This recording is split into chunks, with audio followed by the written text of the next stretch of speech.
The Witcher 3 Wild Hunt has been one of the biggest successes to come out this year, and is one of, if not the top competitor for Game of the Year 2015. And we just saw the release of the first of 2 planned expansions for it, Hearts of Stone. And if you haven't picked up the Season Pass, or you didn't invest $10 in this DLC yet, you might be wondering, is it worth picking up? What exactly does it add? Because there's been a lot of games in recent history where the core game is really good, but the DLC is more or less pointless. And thankfully, this isn't one of those situations. So first off, what exactly does Hearts of Stone add? Well, it adds one new major quest line, which is leveled for basically the end of game content. It also adds a few more side quests, new monsters, new items, and a new crafting mechanic called Rune Words. And one of the things that I think really makes this DLC worth it is how much content it adds for how much you pay.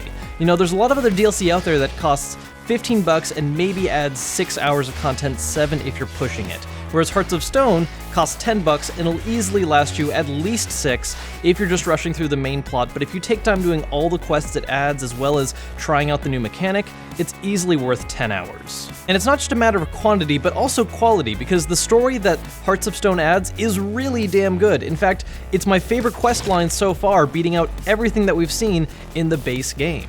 And one of the things that I think really helps it stand up is that it has a lot of varied content plot-wise. A lot of DLC tends to be very laser-focused on whatever that expansion or DLC is talking about. You know, there's some piece of information or some particular quest you're on, and everything you find, everything you do revolves around that content.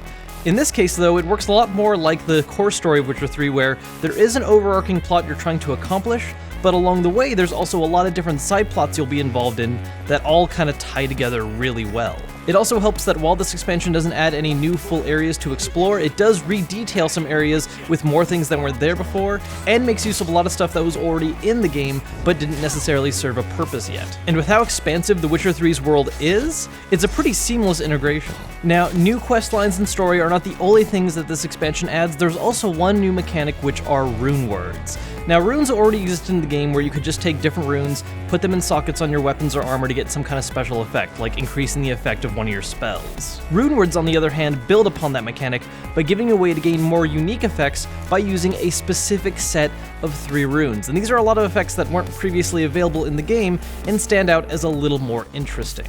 Now, unlocking this mechanic is a little expensive in-game, especially if you weren't actually trying to save up any money for it before you got the expansion, but it's really cool to make use of once you do, and you'll definitely be able to afford it by the time you get through most of the plot in Hearts of Stone, so you can make use of it in the final missions, as well as for the Blood and Wine expansion once it comes out, or if you just started a whole new game over, you can use them for quite a bit more of the game.